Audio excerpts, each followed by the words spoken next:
Hello বিয়ার, সবাইকে আসসালামু আলাইকুম। এই মুহূর্তে আমি আছি নিউ ইয়র্কের আলবানিতে। আর আলবানিতে দেখুন মানে তুমুল বা মুষল হারে স্নো পড়ছে, স্নো পড়া শুরু হয়ে গেছে। এই মুহূর্তে রাস্তার দেখুন অবস্থা, এই বৈকাল থেকে স্নো শুরু হয়ে গেছে। এটা সারা রাত চলবে।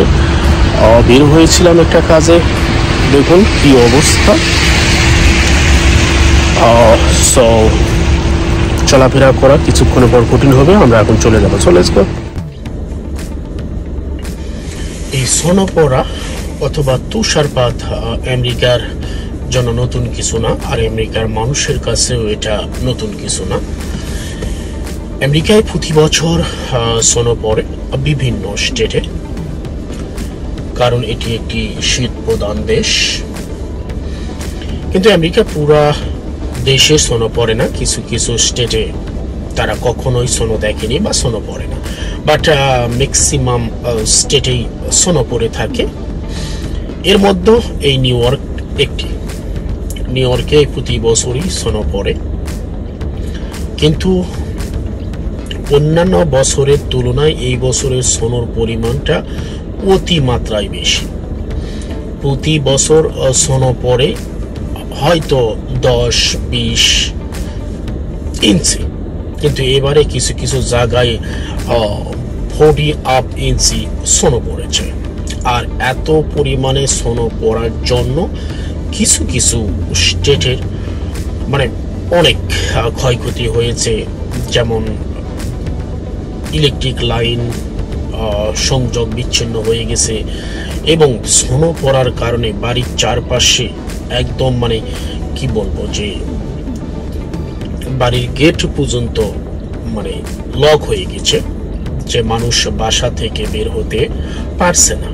আপনারা অবশ্যই নিউজে দেখেছেন যে আমেরিকায় এই স্নো বা এই কাল বৈশাখী অর্থাৎ এই ঝড়, এই তুষার ঝড়ে অনেক মানুষের প্রাণহানিও হয়েছে, অর্থাৎ অনেক মানুষ মারাও গিয়েছে।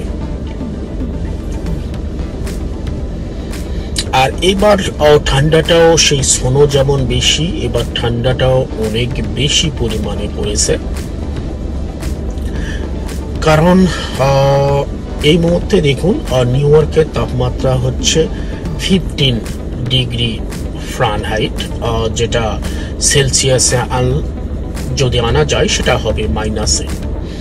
সো এই ঠান্ডা কিন্তু বাংলাদেশের মতন ঠান্ডা নয়। বাংলাদেশে যে একদম প্রচন্ড ঠান্ডা পড়ে, সেই ঠান্ডার এই ঠান্ডার মধ্যে অনেক তফাৎ। বাংলাদেশের ঠান্ডাটা অনেক সময় আমরা মোটা কোনো কাপড় পরে সেটা নিয়ন্ত্রণ করতে পারি, আর এদেশের ঠান্ডা হচ্ছে ডিপ ফ্রিজের মতো। ডিপ ফ্রিজে যখন আপনি খোলার পরে যে জিনিসগুলো বাড়া হয়, যে বের হয়, সেগুলো যেমন একটা যে ঠান্ডা অনুভব করি, সেই ঠান্ডাই কিন্তু এখানে।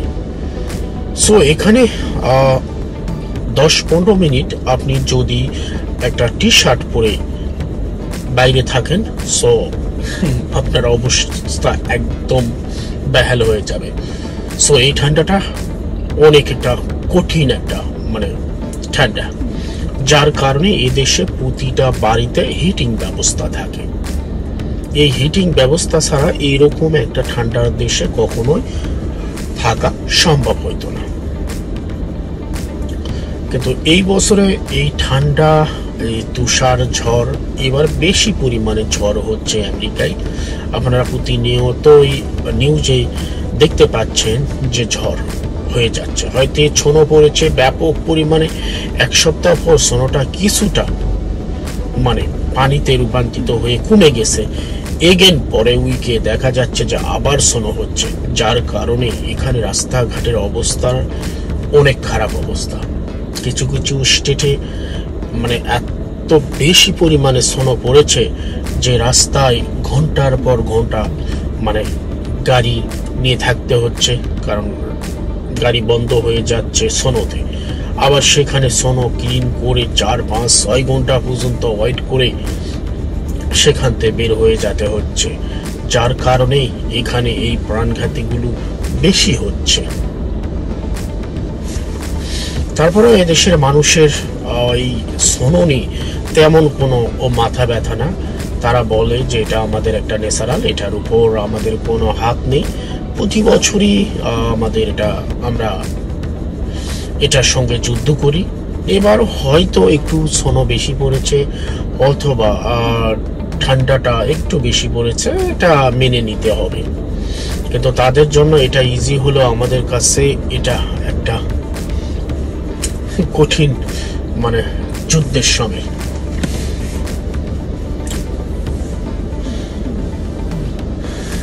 আপনারা কি ভাবতে পারেন যে এই আমেরিকায় এত ঠান্ডার মধ্যেও মানুষ থাকে? এই যে এদেশের যে কাঠের এই যে বাড়িগুলো দেখতে পাচ্ছেন, এই বাড়িগুলোতে, এটা তো কাঠের বাড়ি, এগুলোতে এরকম ঠান্ডায় মানুষ বাঁচত না যদি এখানে হিটিং ব্যবস্থা না থাকতো। তো এই হিটিং ব্যবস্থার জন্যই এদেশে অতটুকু ঠান্ডা অনুভব করা যায় না। এদেশের মানুষের আবার একটা সুবিধা আছে, আর সেটা হচ্ছে যে যখন গাড়িতে চলাফেরা তারা করে, গাড়িতে আপনার এসি আছে, ঠান্ডার সময় আপনার হিটিং ব্যবস্থা আছে এবং গরমের সময় এসি আছে। দুটার কারণে আপনি এখানে অতটুকু ফিল পাবেন না। আর এখানে আপনারা জানেনই যে প্রতিটা বাড়ির সঙ্গেই পার্কিং ব্যবস্থা আছে। আপনি জাস্ট বাড়ির গেটটা খুলেই ইজিতেই দৌড়ে এসে গাড়িতে উঠলেন, উঠে আপনি মানে ঠান্ডার সময় আপনি হিট দিলেন, আর গরমের সময় এসি দিয়ে আপনি চলে গেলেন। আবার হয়তো যে আপনি অফিসে যাবেন বা কোনো মার্কেটে যাবেন, সেখানেও পার্কিং এর ব্যবস্থা আছে, সেখানে গাড়ি রেখে আপনি আবার শপিং মল বা অফিস বা যেখানে যান না কেন সেখানেও আপনার ঠান্ডা গরমের ব্যবস্থা আছে, যার কারণে এদেশের মানুষটা আমাদের দেশের মতন এত কষ্ট করে না। কারণ এটা একটা উন্নত দেশ, সেই জন্যই এদের এই উন্নত ব্যবস্থাগুলো আছে। তারপরে এত উন্নত দেশেও এখন দেখা যাচ্ছে যে শুধু এই সোনো টাইমেই অলমোস্ট 100 পিপল ডেথ হয়েছে, অর্থাৎ 100-র মতন মানুষ মারা গেছে এই তুষার ঝড়ে। এবার তুষার ঝড়টা অন্যান্য সময়ের চেয়ে অনেক বেশি। সো বন্ধুগণ, এই ছিল আজকের মতো ভিডিও। আবার দেখা হবে অন্য কোনো ভিডিওতে। সেই পর্যন্ত সবাই ভালো থাকবেন, সুস্থ থাকবেন। Bye bye.